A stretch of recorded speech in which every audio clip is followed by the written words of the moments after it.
Orthodox ടിവിയുടെ ഇന്നത്തെ അതിഥി വിനോദ് എബ്രഹാം, ടാക്സ് കൺസൾട്ടന്റ്. സന്തോഷത്തോടുകൂടി ഓർത്തഡോക്സ് ടിവിയിലേക്ക് സ്വാഗതം ചെയ്യുന്നു. ഇമിഗ്രൻസ് ടാക്സുമായിട്ട് ബന്ധപ്പെട്ട് അറിഞ്ഞിരിക്കേണ്ട പ്രധാന കാര്യങ്ങൾ എന്തൊക്കെയാണ്? ഏറ്റവും പ്രധാനമായിട്ട് ഇപ്പോൾ അറിഞ്ഞിരിക്കേണ്ട ഒരു സംഗതിയാണ് ഫോറിൻ ബാങ്ക് അക്കൗണ്ട് റിപ്പോർട്ടിംഗ്, അതായത് FBAR എന്ന് പറയും. ഫാറ്റ്ക അല്ല, FBAR എന്ന് പറഞ്ഞാൽ അതാണ് ഇനീഷ്യൽ സ്റ്റേജ്. ഫാറ്റ്ക ന്യൂ നിയമം. അപ്പോൾ അത് നേരത്തെയുള്ള നിയമമാണ്. 2009 US ഡിപ്പാർട്ട്മെന്റ് ജസ്റ്റിസ് സ്വിസ് ബാങ്കിനായിട്ട് ഒരു എഗ്രിമെന്റ് വന്നു. സ്വിസ് ബാങ്ക് എന്ന് പറഞ്ഞാൽ ഒരു ആരുടെയും ഇൻഫോർമേഷൻ റിവീൽ ചെയ്യുന്നതല്ല. ഫസ്റ്റ് ടൈം അവരുടെ പ്രൈവസി ആക്ട് ബ്രേക്ക് ചെയ്തുകൊണ്ട് US ഗവൺമെന്റുമായിട്ട് എഗ്രിമെന്റ് ചെയ്തു. എല്ലാ ആൾക്കാരുടെയും പേര് കൊടുക്കുകയും ഏതെല്ലാം ആൾക്കാർ അവിടെ ഡെപ്പോസിറ്റ് ചെയ്തിട്ടുണ്ടെങ്കിൽ അവരുടെ ഇൻഫോർമേഷൻ കൊടുക്കുകയും വിദേശത്ത് സ്വിസ് ബാങ്ക് എന്ന് പറഞ്ഞാൽ എല്ലാ ഫോറിൻ നാഷണൽ ഇൻവെസ്റ്റ് ചെയ്യുന്ന സ്ഥലമാണ്. എസ്പെഷ്യലി ടാക്സ് കൊടുക്കാത്ത മണിയാണ് അവിടെ കൂടുതൽ ഇൻവെസ്റ്റ് ചെയ്യുന്നത്. ആ മണി തിരിച്ച് റീപാട്രിയേറ്റ് ചെയ്യുന്നതിന് വേണ്ടി US ഗവൺമെന്റിനെ ഡിസ്ക്ലോസ് ചെയ്യും. അതാണ് ഇതിന്റെ തുടക്കം. സ്വിസ് ബാങ്കിന്റെ പ്രൈവസി റൂള് ബ്രേക്ക് ചെയ്തുകൊണ്ട് US നാഷണലിന്റെ മൊത്തം ഇൻഫോർമേഷനും US ഡിപ്പാർട്ട്മെന്റ് ജസ്റ്റിസിന് കൊടുത്തു. അത് കഴിഞ്ഞാൽ അതിന് ഓൾമോസ്റ്റ് $1 ബില്യൺ പെനാൽറ്റി അടിച്ചവർ, പെനാൽറ്റി എഗ്രി ചെയ്യുകയും ചെയ്തു. അന്നേരമാണ് US ഗവൺമെന്റ് ഒരു ആംനസ്റ്റി പ്രോഗ്രാം കൊണ്ടുവന്നു. ആംനസ്റ്റി പ്രോഗ്രാം എന്ന് പറഞ്ഞു കഴിഞ്ഞാൽ you come clean, there is no criminal offence. Come clean എന്ന് പറഞ്ഞാൽ ഒരു 3 സ്ലാബ് ഉണ്ടായിരുന്നു. 5%, ഐ ബിലീവ് 10% and 25%. ഇത്രയും പെനാൽറ്റി കൊടുത്തു കഴിഞ്ഞാൽ ബേസ്ഡ് ഓൺ ദ സ്ലാബ് മണി റീപാട്രിയേറ്റ് ചെയ്യാം, ക്രിമിനൽ ചാർജ് ഇല്ല. അങ്ങനെ ഒരുപാട് ആൾക്കാർ ആംനസ്റ്റിക്ക് ഓപ്റ്റ് ചെയ്തു.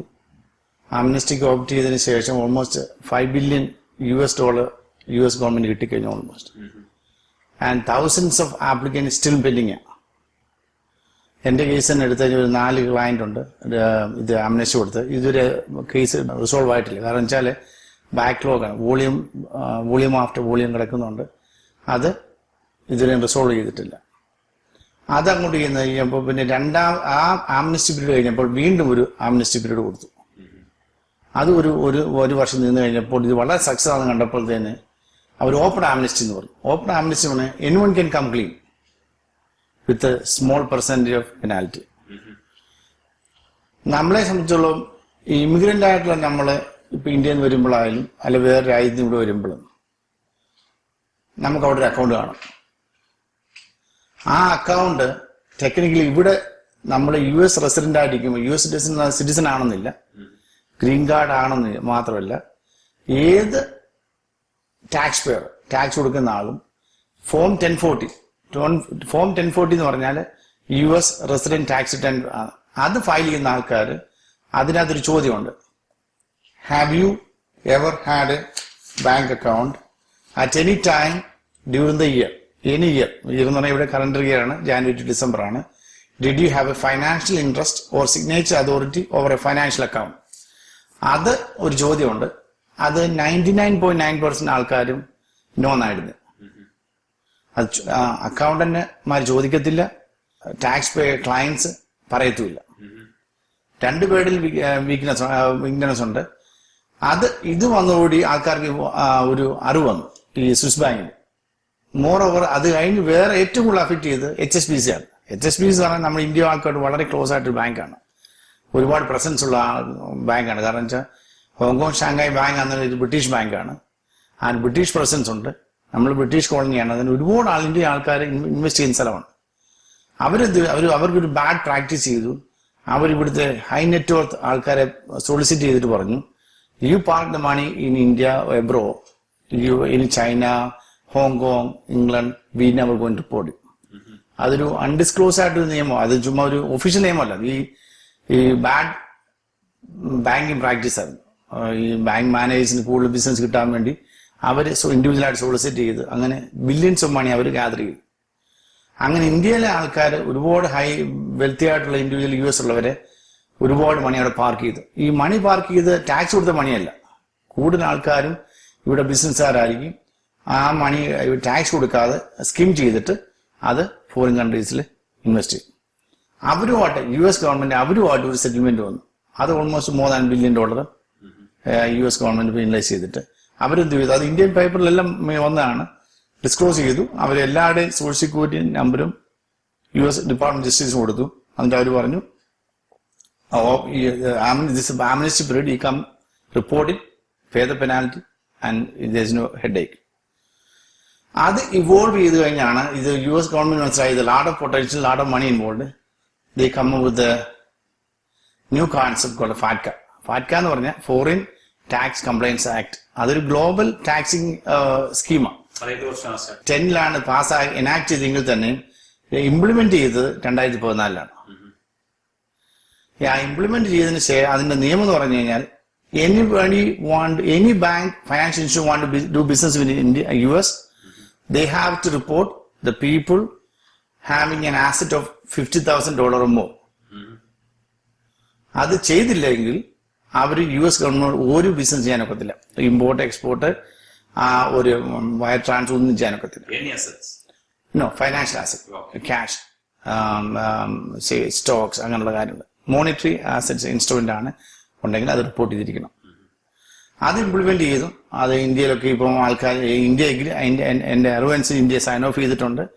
പക്ഷെ ഒരു ഇംപ്ലിമെന്റ് സ്റ്റേജ് ഇതുവരെയും ആയിട്ടില്ല. ഞാൻ സ്റ്റേറ്റ് ബാങ്ക് ഓഫ് ഇന്ത്യയിൽ ഒരു ഓഫീസറുമായിട്ട് കമ്മ്യൂണിക്കേറ്റ് ചെയ്തപ്പോൾ പറഞ്ഞു ഈ FATCAയുടെ ഒഫീഷ്യലായിട്ടുള്ള ഇംപ്ലിമെന്റേഷൻ ആയിട്ടില്ല, അത് സൂൺ ആവും. ഇതിന്റെ ബോട്ടം ലൈൻ എന്ന് പറഞ്ഞു കഴിഞ്ഞാൽ ഒരു ഡബിൾ ടാക്സേഷൻ കോൺസെപ്റ്റ് ഇല്ല. ഇന്ത്യയിലെ ഒരു ഓർഡിനറി അക്കൗണ്ട് ആണെങ്കിലും അതിന്റെ അവിടുത്തെ ടാക്സിന്റെ അത്രയും വരത്തില്ല ഇവിടുത്തെ ഇൻകം ടാക്സ്. അവിടെ ടാക്സ് കൊടുത്തിട്ടുണ്ടെങ്കിൽ ഇവിടെ അത് ക്രെഡിറ്റ് കിട്ടും.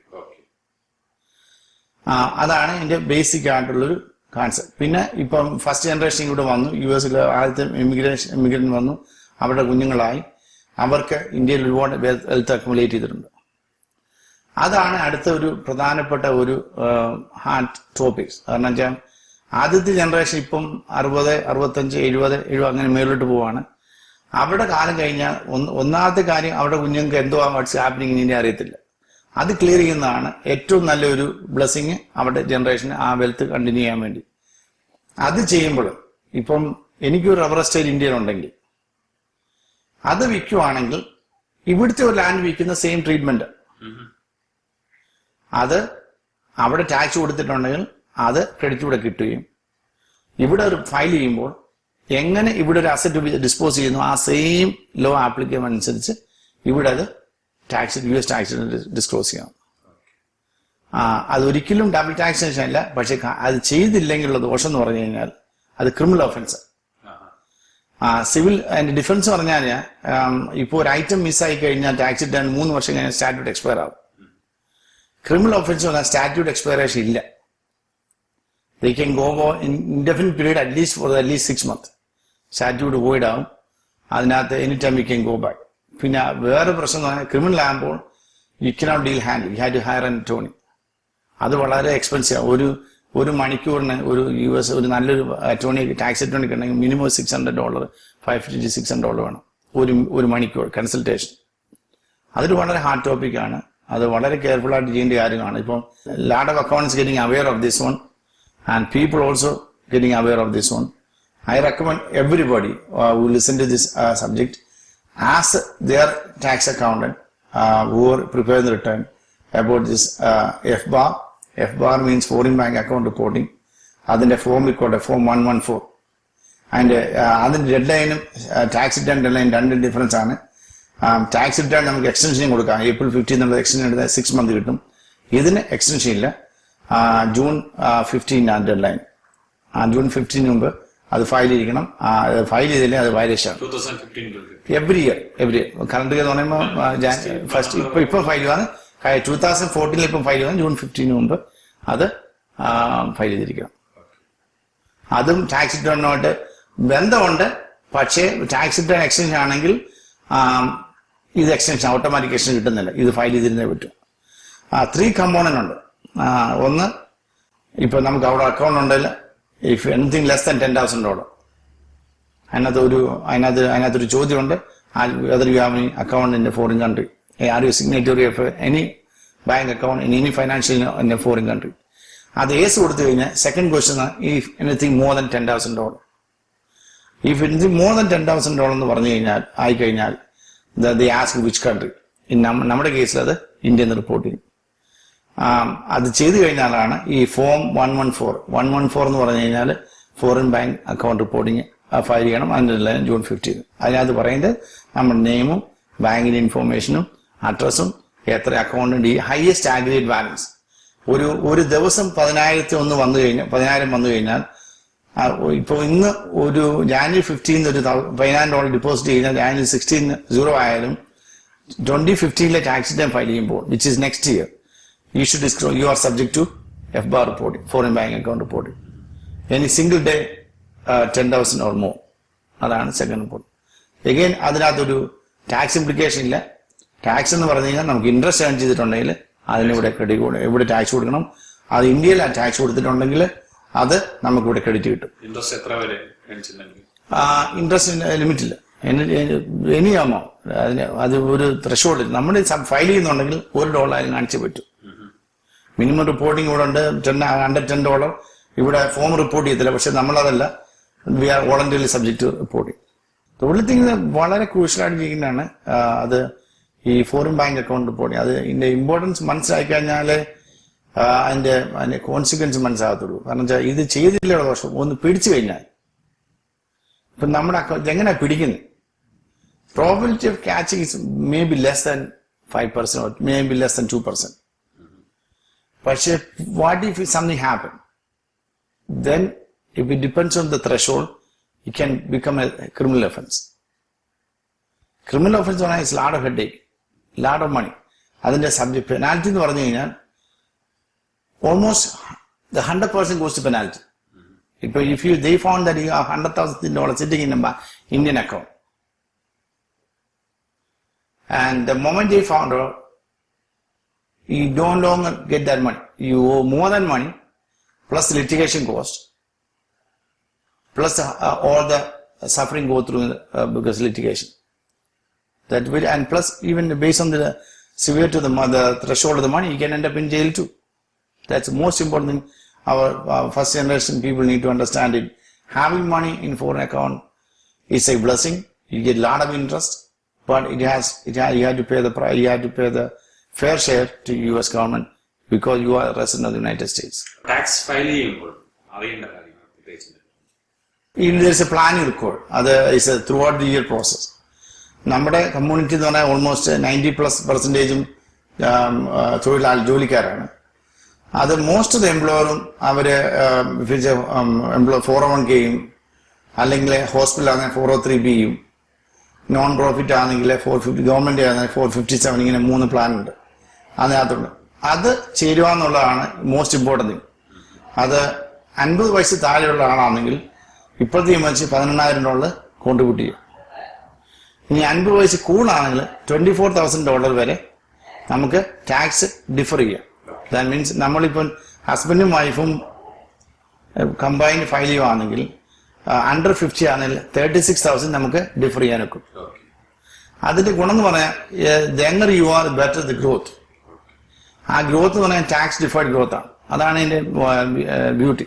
അങ്ങനെയുള്ള സേവിങ്ങിനകത്ത് ഒരു മൈൻഡ് ഇല്ലാത്ത ആൾക്കാരാണ് നമ്മുടെ കമ്മ്യൂണിറ്റി ഓവറോൾ.